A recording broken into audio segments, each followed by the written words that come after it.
Very. A touchdown and a field goal would tie if they convert here. Stop the presses. The snap was good. And so is the kick.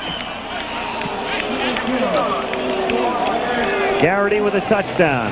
Zendejas for the extra point. If I were the Bears, I wouldn't be feeling too comfortable about this. A lot of time left, and only 10 points separating the Bears and the Eagles. The booth, anyway, as of the moment. That was a great movie. We were advised that we needed the proper vibes throughout the entire country, and the circulation of that little rag probably doesn't cover too much of the country. No frankly, we could use a little spurt right about now. we could use a little pop. The Eagles got a touchdown. Randall Cunningham, and if I was the Eagles, I would dispense with the huddle for the balance of this ball game.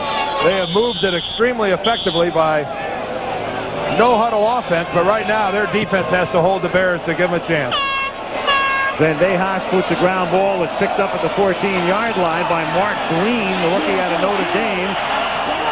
And he's out of bounds at about the 35-yard line. Boy, that was an ugly kick. Meanwhile, Zendejas gets trampled. 1 week from tonight, the Meadowlands will be the site. The Los Angeles Raiders will always seem to rise to the occasion on Monday night against the New York Jets. Got the best record on Monday night. The Los Angeles above the Raiders is on there in Velcro, so we could peel that off and put it. Pick a city. Erasable ink. From the 35-yard line, Tomzak hit Suey for a gain of 6. It was Suey who caught a touchdown pass in the first half. Andre Waters covering on the play. And Waters, eschewing the conventional tackling technique, goes flying in there more with a downfield block than a tackle.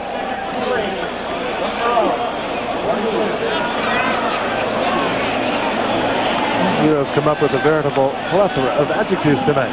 You guys don't have to act stunned that I used a big word, you know. I mean, we're looking it up. You know, there doesn't have to be a deadly silence that falls over the booth just because I used a word with more than 5 letters in it. Does that mean eating?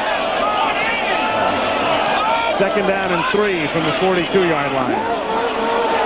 Anderson. And he dropped the ball. Fumbles.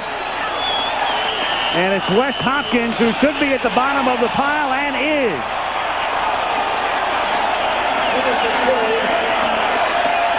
Only the Bears' second fumble of the young season.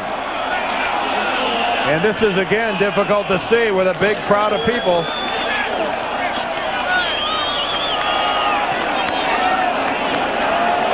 It was a solid upfield run by Neil Anderson. Let's see if we can determine clearly that it was a fumble. This is going to be good for the first down. Oh, and a good shot there of the ball clearly coming out before Anderson hits the ground. Now the Eagles with Cunningham from the shotgun on first down. The catch is made by Carter, and he's bumped out of bounds by Lorenzo Lynch. Boy, and if I'm the Eagles, I don't huddle. I know I'm trying to coach from the booth, but there's no question how effective they have been moving without a huddle. I wonder if they had an opportunity to work that much on it, though, Dan. They were just kind of casually mentioning it to us. They said we might do it, you might see that. We just wonder how much they worked on it. Second and 4 out of the shotgun. Cunningham chased by Hampton, throws down the sideline. Catch is made by Carter, and he takes it to the 1-yard line. And I believe the deadly silence that was enveloping the booth several minutes ago has now jumped all over this Soldier Field crowd. Yeah, but who did it, though? It's Cunningham, who has been bottled up most of the game, chased out of the pocket, keeps himself alive. Here he is. Hampton is chasing him. We talked about his bad wheels. McMichael, number 76, gets the ball to Carter. Now he comes down with a great catch. Lorenzo Lynch was there defensively and prevents the touchdown, but 2 fine athletic moves by the Eagles. Cunningham and then Carter. And there's a Bear shaken up. I think it's Stinson who needs some attention to an official's timeout. It's Lemuel Stinson, the cornerback. 10:23 remaining in the fourth quarter. And this now makes the Bears dangerously thin at left corner. Keep in mind that Stinson was playing because Donnell Wolford had a shoulder injury a couple weeks ago. He's out. So now the Bears are beginning to have some injury problems in their secondary. Dave Duerson out as well. From the 2, pass too high for Jimmy Giles. Oh, and he could have had that there, and Cunningham knows it. Yeah, that's the kind of pass. If Randall just waits, if he waits a half a second longer to throw that ball, that's an easy touchdown.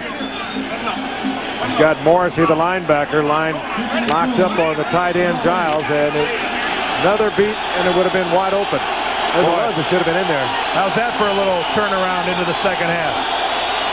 Second and goal, lofted into the end zone and incomplete.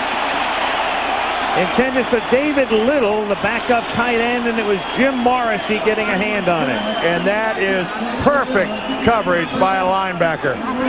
Jim Morrissey plays both the ball and the receiver. And David Little, the intended target all the way, smothered by this guy, Jim Morrissey. And good defensive play on the part of the Bears. Defensive unit, that was their run defense they had in, and their linebackers Morrissey and Rivera were both in great shape on it. And here comes the all-out blitz. Third and goal. He rolls to his right, throws, incomplete, intended for Jackson. Well, now, you need 2 touchdowns to take the lead. You need a touchdown and a field goal to tie. He's going for the field goal. And you're going to take your field goal figuring that eventually you're going to need it anyway. And that's right. You come away with that, and your team is all of a sudden picking up momentum. You even took it to a tie. You figure you've got that momentum to carry you into the overtime. Well, it's suicide to come out of here with no points. That's why you take what you can. Alexander snapping and Telchik holding, and Zendejas kicking, and it's perfect from 19. And the Bears didn't even rush. Did you see the Bears? They didn't even cross the line of scrimmage. They were playing fake all the way. The Chicago Bears up by only a touchdown, Al. And 10:01 remaining in the 4th in Chicago. A scene from the Goodyear Blunt Enterprise, 1,000 feet above Soldier Field in Chicago. And in Chicago, that's the ticket. Ditka and Zimmer in 92. Mike's contract, by the way, runs for 1 more year through 1990. If Zimmer wins the World Series, he'll get a lifetime deal.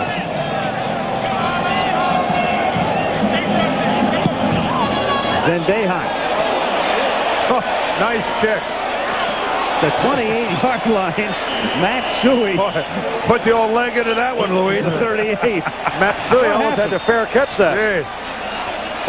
Oh, what a Titanic blast that was. How would you like to face Buddy Ryan coming off the field after that?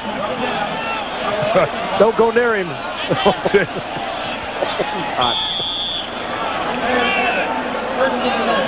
That was not a thing of beauty. Tonight on Nightline, twins separated at birth. They'll look at the study of identical twins and answer questions in regard to that tonight. That's the subject matter on Nightline following your late local news. From the 37-yard line, Mike Tomczak hands the ball to Anderson. And this is where the Bears are going to need that running game that led the league through 3 weeks to come back in full force. That fumble by Anderson a while ago, it was only the second I mentioned of the Bears all season long. In the first game against Cincinnati, Brad Muster in, well, not a similar situation, but something close to it, fumbled late in the game, and it was the Bears defense that saved that one. 2nd and 1 at the 46-yard line. And Anderson picks up the first down as he takes the ball to the 50-yard line. So Chicago will have it at midfield with 9 minutes to play in the 4th quarter. Evans in on the tackle.